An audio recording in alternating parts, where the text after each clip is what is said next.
parce que c'était la grande information de la semaine dernière et vous en avez forcément entendu parler parce que la portée de l'événement est évidemment obligatoirement mondiale puisqu'elle concerne la mort de Diego Maradona. Le procès concernant ceci et les circonstances, je vais y revenir, s'est donc ouvert la semaine dernière en Argentine. Et donc, je vais essayer de poser un petit peu les faits, d'exposer un petit peu clairement tout ce qu'il faut savoir et tout ce qu'il faut comprendre sur ce procès et pourquoi on est arrivé dans une telle situation avec un procès. Parce qu'on pourrait se dire, bon, après le décès de Maradona, décès, vous allez voir, je vais utiliser des guillemets pour l'instant, de mort naturelle, il y a pas lieu de mener un procès et pourtant, vous allez voir, c'est pas aussi simple que ça. Alors, on va démarrer par les faits, tout simplement. On va démarrer par exposer un petit peu les faits. Donc, vous le savez tous, je pense, Diego Armando Maradona est décédé le 25 novembre 2020, le 25 jours après son 60e anniversaire. Une enquête avait été menée dans les heures qui ont suivi l'annonce et le choc qu'a été l'annonce de son décès.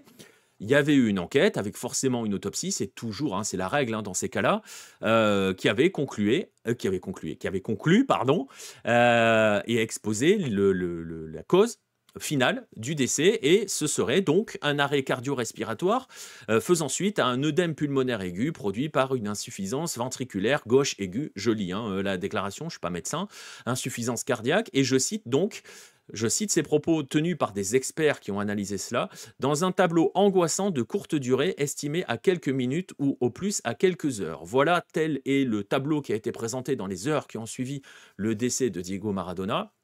Donc, un arrêt cardio-respiratoire, tout simplement. Tout simplement. Il y a cependant, et c'est là où il va falloir commencer à être un petit peu précis sur les faits et à expliquer pourquoi on va en arriver là aujourd'hui. Il y a un contexte à tout cela et il y a des choses à bien avoir en tête et à bien prendre en compte dans tout ce que l'on va dire par la suite. Ce qui était connu à ce moment-là, ce qui est connu et ce qui avait été je ne sais pas si ça avait été vraiment beaucoup médiatisé à l'époque, il faudrait que je replonge dans les archives de l'époque. Ce que l'on savait à ce moment-là, c'est que Diego Maradona était très affaibli à ce moment-là, depuis plusieurs mois. On savait aussi qu'il souffrait d'une très forte dépendance à l'alcool. On sait que Diego a souvent, depuis le début des années 90, a connu plusieurs crises de dépendance et d'addiction aux drogues et à l'alcool. Il y a eu il y a eu des un peu montagnes russes. Il y a eu des moments où ça a été très compliqué, il y a eu des moments où ça a été mieux. Il était dans ce contexte-là. Et on sait aussi qu'il avait été, avec cette dépendance-là, il avait été admis dans une clinique de La Plata le 2 novembre pour une anémie et une déshydratation avancée. Le lendemain de son arrivée dans une clinique de La Plata, il avait été transporté à l'hôpital d'Olivos à Buenos Aires, où il avait subi une intervention chirurgicale pour un hématome sous-dural. Alors, si vous ne savez pas ce que c'est, concrètement, il avait un épanchement de sang dans le crâne. Donc, tout simplement, il a fallu opérer cela.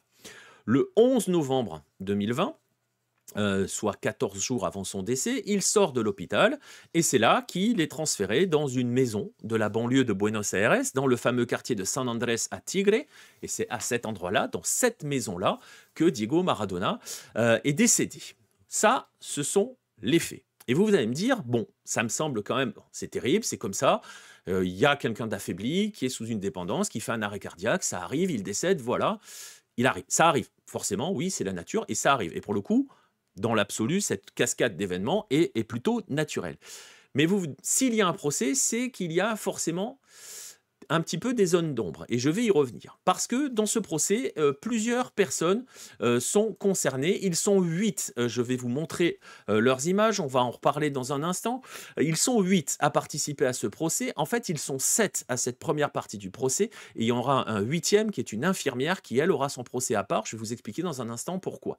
Ces 8 personnes, c'est Leopoldo Luque. Gardez bien certains noms en tête, et lui est important. Leopoldo Luque, qui est le neurochirurgien qui s'occupait de Diego Armando Maradona. La psychiatre Agustina Kozachov, ce sont les 2 personnes qui sont donc sur la gauche de cette image, gardez-les bien en tête. Un psychologue, Carlos Diaz, un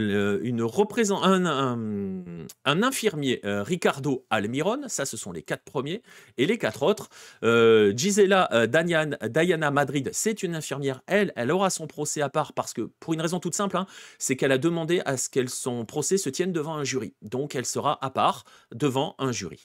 Il y a aussi donc 3 autres personnes qui participent à ce premier procès. Le patron de Ricardo Almiron, Mariano Perroni, le médecin clinicien Pedro Pablo Di Spagna et Nancy Forlini, qui est une responsable médicale d'une société de médicaments.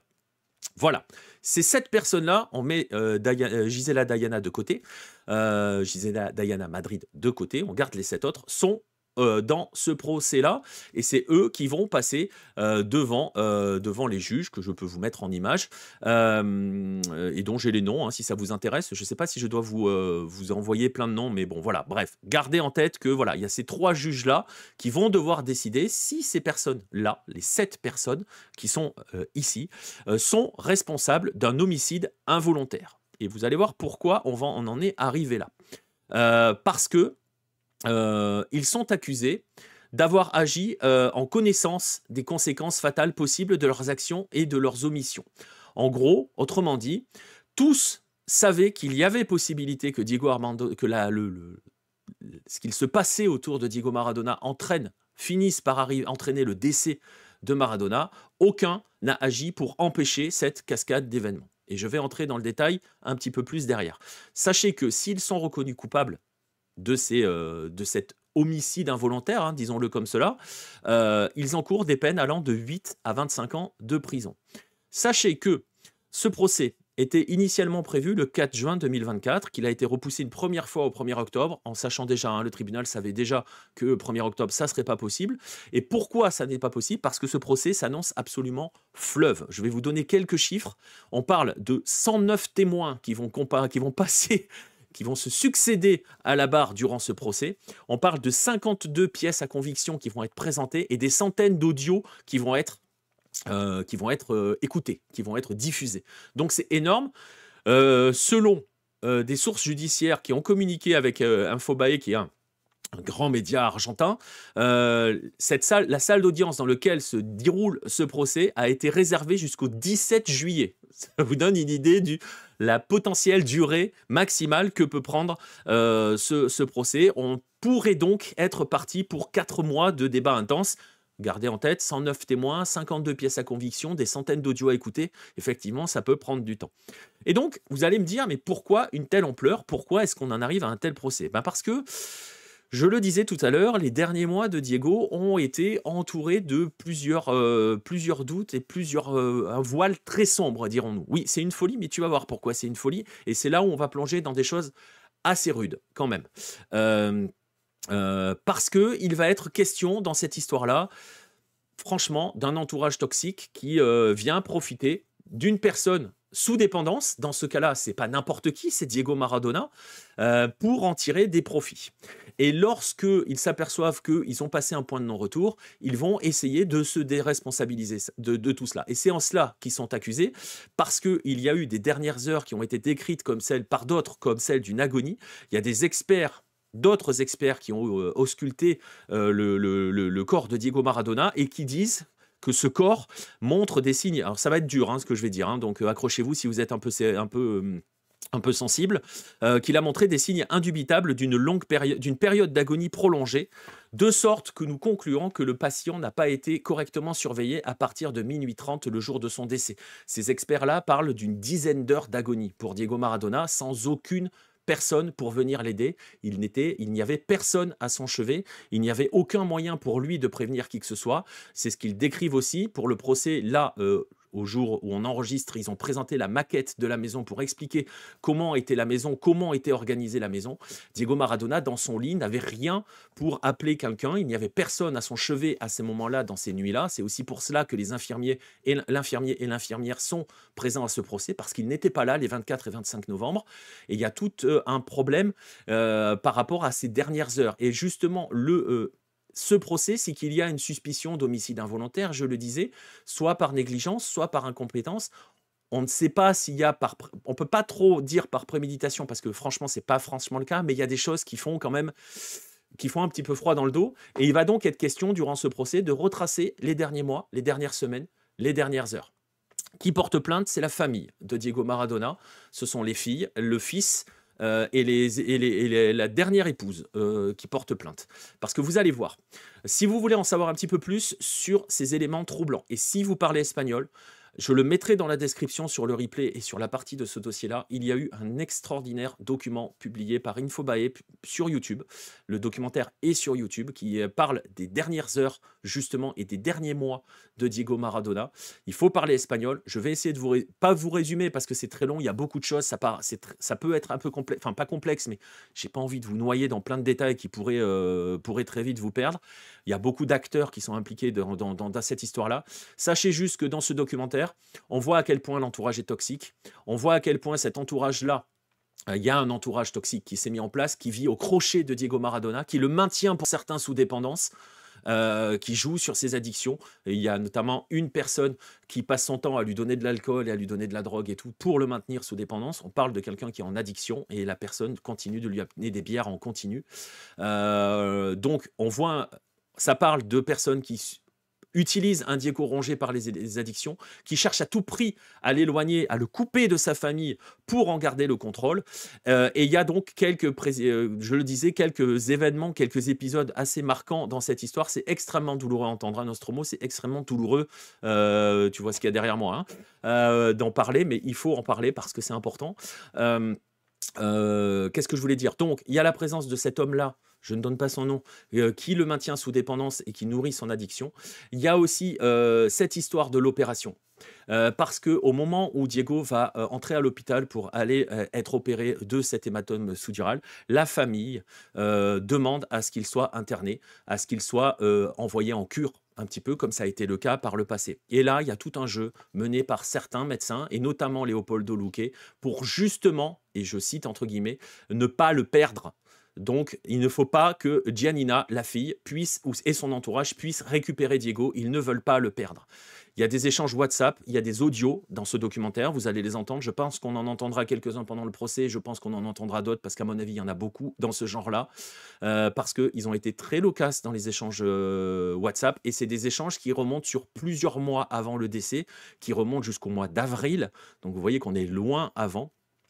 Et notamment de ce fameux Leopoldo Luque qui prend conseil auprès d'une collègue dont on n'a pas le nom, on ne l'a pas, hein, on ne sait pas qui lui demande comment faire pour, en gros, parce qu'il sent, il le dit clairement que Diego peut mourir. Pas tout de suite, mais peut mourir dans tout ce qui se passe, parce qu'il y a plusieurs autres échanges dans lesquels il explique que c'est pas possible pour son état de santé qu'il puisse continuer à enchaîner alcool, pilules, etc. etc. Mais il ne fait rien pour que ça change, et la seule chose qu'il fait, c'est prendre conseil auprès d'une collègue pour comment lui peut se couvrir. Et il explique qu'il est celui que l'on voit partout sur les photos, et que si Diego meurt, eh ben, je vais être un peu vulgaire parce que c'est comme ça qu'il le dit, j'aurai tout le monde sur le cul. Voilà, il le dit comme ça. Et donc voilà, et c'est cette personne-là qui lui conseille de faire venir et de faire intervenir cette fameuse Agustina Kozachov, la fameuse psychiatre, qui elle aussi va se montrer coupable de pas mal de négligences, notamment en prescrivant à Diego des médicaments qui ne sont pas du tout compatibles avec son état de santé. Il avait un foie qui était dans un état de cirrhose avancée, forcément, addiction à l'alcool. Il avait un cœur qui était déjà faible, et elle lui a donné des médicaments qui n'étaient absolument pas prescrits dans ces cas-là. Donc voilà, dans ce documentaire, si vous parlez espagnol, vous allez voir qu'il y a aussi des histoires de falsification de signatures, des histoires parce que la collègue de ce fameux Leopoldo Luque lui conseille de monter un dossier médical bien ficelé, dans lequel il faut montrer que Diego était sujet à des addictions à l'alcool, et que lui, Leopoldo Luque, avait essayé de lutter pour l'en empêcher, mais qu'il ne l'avait pas accepté. En gros, l'idée, c'est de se dédouaner, de se blanchir totalement dans l'histoire. C'est d'une violence inouïe, c'est extrêmement controversé, forcément. Les choses sont pas nettes, et donc l'accusation, elle, va chercher à démontrer que tous étaient conscients de la situation sanitaire délicate dans laquelle se trouvait le patient et que malgré cela, ils n'ont rien fait pour éviter les conséquences fatales et pire, ils l'ont même complètement laissé livrer à son sort dans des conditions déplorables. Aujourd'hui, on a parlé, je le disais, de la maison au moment où j'enregistre et il a été présenté à quel point la maison était dans un état d'insalubrité avancé et n'avait surtout pas le matériel médical adapté à une personne qui venait d'être opérée au niveau de la tête et qui était aussi faible que cela. Je vous laisse aller voir le doc, je mettrai le lien dans la description. Sachez que le procès a démarré de manière extrêmement violente. Je ne vais clairement pas vous mettre la photo. Elle est facile à trouver si vous aimez ça ou si vous avez envie de la voir. Le procès a ouvert avec l'un des procureurs qui a montré la photo de Diego Maradona sur son lit de mort. Il a montré le corps. La photo est violente, choquante. Pas gore, hein, mais choquante. On voit qu'il y a quelque chose qui ne va pas. Je vais vous en faire grâce. Le neurochirurgien Leopoldo Luque et la psychiatre Agustina Kozachov étaient présents au jour 1. Leopoldo Luque a fait beaucoup parler de lui. Vous allez voir un petit peu peut-être aussi le profil du personnage parce que Leopoldo Luque, je ne vous ai pas mis sa photo, vous l'avez vu peut-être un petit peu dans la vignette. Leopoldo Luque, à l'époque, il ressemblait à cela. C'était donc en 2020, il y a 5 ans, quand il était au chevet de Diego. Il y a plein de photos de Leopoldo Luque à côté de Maradona. Vous pourrez facilement les trouver. Vous marquez Leopoldo Luque Maradona et vous les trouverez facilement. Quand il est arrivé au procès, Leopoldo Luque, il ressemble à ça. Il est à gauche sur la photo. On sent qu'il s'est préparé à la salle. Il a beaucoup changé, le garçon. Il est arrivé extrêmement nerveux aussi. Il y a eu une histoire d'agression sur un journaliste qui le filmait en parallèle du procès, hein, dans les couloirs. Sachez que ce look a beaucoup fait parler, hein, le look de Luque a fait beaucoup parler. Sachez que les deux n'assisteront plus au reste des audiences du procès à partir de là, cette semaine. Ils n'étaient pas là aujourd'hui, ils ne reviendront pas au tribunal avant les plaidoiries ou sauf si l'un d'entre eux décide de témoigner ou est appelé à témoigner. Ce qu'il faut retenir donc de toute cette histoire bien sombre, bien glauque, bien horrible, surtout quand on est amoureux de Diego comme cela, et vous voyez qu'il y a beaucoup de monde, hein, ces gens-là sont devant le tribunal tous les jours pour demander justice pour Diego. Ce qu'il faut retenir, c'est donc de savoir si la mort de Diego Maradona est liée à un homicide coupable, à une faute professionnelle, à un crime de négligence ou une omission. En d'autres termes, est-ce que Diego Maradona est mort d'une mort naturelle inévitable ou est-ce que on l'a laissé mourir et on a eu des comportements qui ont entraîné le côté inévitable du décès de Diego Maradona. Il est donc aussi dans cette histoire-là question, je le disais tout à l'heure, de maltraitance sur une personne dépendante, maintenue dans cet état par certaines personnes, coupée et isolée de sa famille, sauf que ce n'est pas une personne comme les autres. C'est Diego Armando Maradona, il reste et il restera toujours très spécial pour les Argentins, et c'est aussi pour cela qu'il était important, je pense, de faire un petit point, de présenter un petit peu tout ce qu'il y a autour de ce procès-là. On est parti sur un procès fleuve, je le disais, ça peut durer jusqu'au 17 juillet, mais au moins vous avez déjà la base, certains éléments. Vous pouvez, si vous le souhaitez, aller creuser un petit peu par rapport à tout cela. Je vous invite vraiment, si vous parlez espagnol ou si vous comprenez l'espagnol, je ne sais pas s'il est possible de le faire traduire sur YouTube, je ne sais pas, j'avoue, je ne sais pas. Je le mettrai dans la description, ce lien, parce que le documentaire est terrible. Si vous êtes des amoureux de Diego, hein, comme je le suis, il faut être accroché, hein, je vous l'annonce, il faut être accroché, c'est absolument terrible. Mais c'est important d'avoir tout cela en tête. C'est important de savoir ce qu'il se prépare, ce qui est en jeu dans cette histoire. Et donc, voilà, de savoir exactement quelle est la chaîne de responsabilité et que s'il y a de véritables responsables, je vous avoue qu'une fois que vous avez vu le documentaire, une fois que vous avez les éléments, vous voyez qu'il y a quelques responsables quand même dans l'histoire, vous espérez que ces responsables-là vont être sanctionnés. Toujours cette histoire de sanctions et de sanctions après des comportements, pour le coup, criminels.